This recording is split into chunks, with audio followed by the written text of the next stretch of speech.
یونان کے ساحل پر کشتی حادثے میں زندہ بچ جانے والوں میں 12 پاکستانیوں کی شناخت ہو گئی ہے۔ ترجمان دفتر خارجہ ممتاز زہرا بلوچ کہتی ہیں کہ حادثے میں جاں بحق پاکستانی شہریوں کی حتمی تعداد اور شناخت کی تصدیق نہیں کر سکتے۔ پاکستانی مشن 78 برآمد شدہ لاشوں کی شناخت کے عمل میں یونانی حکام کے ساتھ رابطے میں ہے۔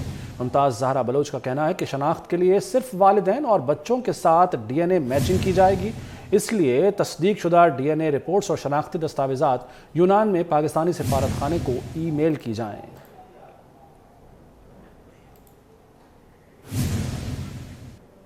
پیپلز پارٹی انتخابات کے موڈ میں آ گئی۔ ہم الیکشن کے لیے تیار ہیں، اتحادی بھی تیاری پکڑیں، میئر کراچی کی طرح پورے ملک میں جیت کر دکھائیں گے۔ چیئرمین پیپلز پارٹی بلاول بھٹو کا چیلنج۔ حکومتی معاشی ٹیم پر تنقید، بجٹ میں پیپلز پارٹی کی کم تجاویز شامل کرنے کا شکوہ، کہا وزیر اعظم سیلاب متاثرین کے لیے فنڈز کا وعدہ نبھائیں ورنہ بجٹ منظور نہیں ہونے دیں گے۔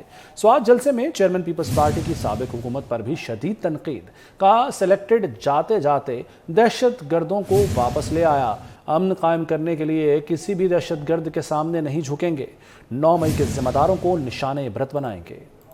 الیکشن کے لیے تیاری پکڑے، پاکستان پیپلز پارٹی الیکشن کے لیے تیار ہے۔ جس طریقے سے پیش کیا گیا ہے اس میں پاکستان پیپلز پارٹی کا کام انپٹ ہے۔ آپ کو معلوم ہے کہ جب آپ پہ دہشت گردوں اور دہشت گردی مسلط کیا گیا تھا اور سوات کے عوام بہادری کے ساتھ ان کا مقابلہ کر رہے تھے تو باقی سیاسی جماعتیں خاموش تھے۔ ہم نے فیصلہ کیا، پیپلز پارٹی نے یہ فیصلہ کیا کہ یہ شہید محترمہ بے نظیر بھٹو نے وعدہ کی تھی تو ہم ان دہشت گردوں سے لڑیں گے، ان کا مقابلہ کریں گے اور ہم امن قائم کر کے جو سلیکٹڈ ہم پہ مسلط کیا تھا وہ جاتے جاتے جو نقصان کر دیا ہے اس نے وہ تمام دہشت گرد جو آپ کی لڑائی کی وجہ سے، آپ کی بہادری کی وجہ سے وہ جو تمام دہشت گرد افغانستان بھاگ چکے تھے ان کو خان صاحب نے واپس بھی کروایا اور یہاں بھی آباد کروایا۔ مگر امن کو بندوبست کرنے کے لیے ہم کسی دہشت گرد کے سامنے جھکنے کے لیے تیار نہیں۔ کہ جو مین آیت میں ملوث لوگ تھے ان کے لیے ایک صاف پیغام ہے، ہم آپ کو نہیں معاف کر سکتے ہیں، آپ کو ہم عبرت ناک ایگزامپل بنا دیں گے۔ ہم نے ہمیشہ ایک ہی نعرہ لگایا ہے کہ جمہوریت ہمارا انتقام ہے۔ جب شہید محترمہ بے نظیر بھٹو شہید ہوئے اور اگر ہم کوئی اور نعرہ لگاتے تو یہ ملک چل جاتا۔ آئندہ الیکشن کے لیے پوری طرح تیار ہیں، بھرپور تیاری کے ساتھ میدان میں اتریں گے اور پارٹی مؤثر پارلیمانی قوت بن کر ابھرے گی۔ چیف آرگنائزر مسلم لیگ نون مریم نواز کی پارٹی رہنماؤں سے ملاقات میں گفتگو، آئندہ الیکشن میں 2/3 اکثریت حاصل کرنے کا عزم۔ مریم نواز سے نون لیگ میں شامل ہونے والے سابق رکن قومی اسمبلی شاہ جی گل آفریدی کی بھی ساتھیوں سمیت ملاقات۔ ان سے گفتگو کرتے ہوئے مریم نواز نے کہا کہ نااہل لوگ دہشت گردی واپس لے کر آئے۔ خیبر پختونخوا پر 10 سال نالائقی، نااہلی اور کرپشن مسلط رہی۔ خیبر پختونخوا اور وہاں کے عوام سے 10 سال ظلم ہوا، انہیں مسائل سے نجات دلائیں گے۔ چیئرمین پی ٹی آئی کی سیاست کو چھٹی انگلی کی طرح کاٹ کر رکھ دیا ہے، اگلی حکومت بھی ہم بنائیں گے۔ سربراہ پی ڈی ایم مولانا فضل الرحمان کا ڈیرہ اسماعیل خان میں کارکنوں سے خطاب، کہا ترقی کی راہ میں حائل لوگوں کو ہٹانا ضروری تھا، سی پیک کو منجمد کر دیا گیا تھا، فتنہ سامنے سے ہٹا تو ترقی کی راہیں دوبارہ کھل گئی ہیں، سی پیک منصوبے پر کام جاری ہے۔ آبادی آج جب سے اس فتنے کا خاتمہ ہوا ہے، فتنہ سامنے سے ہٹا ہے، ترقی کی راہیں دوبارہ کھل گئی ہیں۔ ہم نے وہاں لوکل آبادیوں کے لیے کٹا خیل سے رحمانی خیل تک کے دیہات ان کے لیے ایک انٹرچینج بنایا ہے۔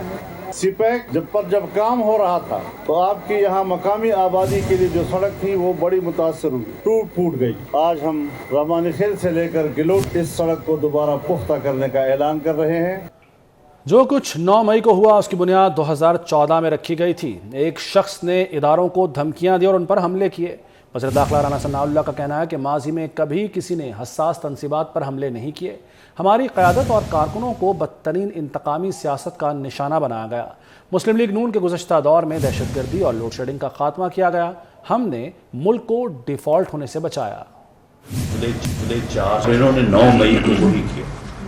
اس مقصد کے لیے باقاعدہ منصوبہ بندی کی گئی, باقاعدہ لوگوں کو ٹرینڈ کیا گیا. فوج جو ہے وہ ملک کا دفاعی ادارہ ہے. آج تک کسی جو ہے وہ فوجی عمارت پہ, فوجی تنصیبات پہ جا کے کسی نے حملہ نہیں کیا.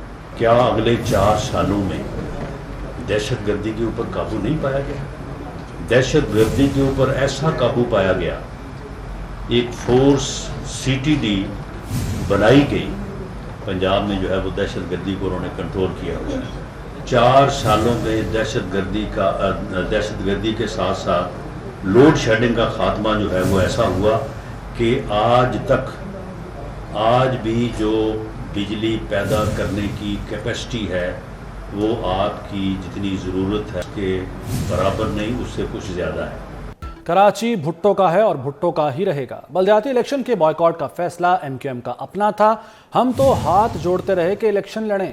وزیر اعلیٰ سندھ مراد علی شاہ کا سندھ اسمبلی میں اظہار خیال. کہا پیپلز پارٹی کراچی میں استحکام لائی, ہم عوام کی خدمت پر یقین رکھتے ہیں. تو وہی کراچی جو بھٹو صاحب کا تھا,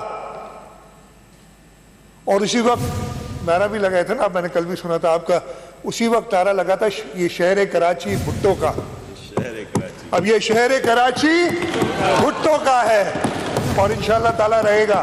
ہم ہاتھ جوڑ رہے تھے کہ بھائی الیکشن لڑ لو, بھائی آپ کی اپنی ڈیسیجن تھی. شیل پاکستان میں اپنا کاروبار بند نہیں کر رہا. شیل ایک اور بین الاقوامی انویسٹر کو اپنے شیئرز بیچنا چاہتا ہے. وزیر خزانہ اسحاق ڈار کی پریس کانفرنس. کہا شیل کمپنی جو فیصلہ کرے گی وہ حکومتی فیصلوں پر عمل درآمد کا پابند ہے. اس بارے میں منفی باتیں پھیلانا درست نہیں. وزیر خزانہ نے بتایا کہ چین سے 3 یا 4 روز میں پاکستان کو $30 کروڑ جلد مل جائیں گے. شیل اپنا جو بزنس ہے وہ بند نہیں کر رہا پاکستان. شیل اپنے ایک اور انٹرنیشنل انویسٹر کو اپنے شیئرز بیچنا چاہتا ہے. وہ اس پہ ہمارے لیے اے کے نام ہو وہ شیئرز, بی کے نام ہو. پاکستان میں بزنس اسی طرح چلے گا جس طرح ہے. شیل جو بھی فیصلہ کرے گا وہ حکومت پاکستان اور مختلف جو اپروولز ہوتے ہیں ان شیئرز کو بھیجنے کے لیے وہ پابند ہے, اور اس کو بھی ہمیں مد نظر رکھنا چاہیے. وزیر اعلیٰ پنجاب شہریوں کو بہترین سہولتوں کی فراہمی کے لیے سرگرم. محسن نقوی نے تحصیل اسپتال مری کا دورہ کیا. اسپتال کے بعد شعبوں کی بندش اور نرسز کی کمی پر شدید برہمی کا اظہار کیا. نرسز کی خالی آسامیوں پر فوری بھرتیوں کی ہدایت کرتے ہوئے کہا کہ اسپتال کے بند شعبوں اور ڈائلسس مشینوں کو فعال کیا جائے. انہوں نے مری میں سیاحوں کو درپیش پارکنگ اور دیگر مسائل کے حل کا حکم دے دیا. وفاقی وزیر تعلیم رانا تنویر حسین نے کہا ہے کہ PTI حکومت 4.25 سال تک ملکی تعمیر و ترقی کے نام پر قوم سے مذاق کرتی رہی, کرپشن و اقربا پروری کو فروغ دیتی رہی.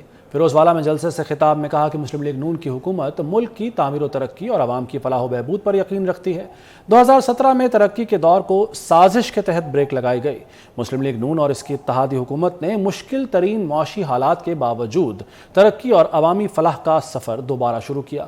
موجودہ حکومت آنے والی نسلوں کی ترقی و خوشحالی کے لیے دن رات کام کر رہی ہے.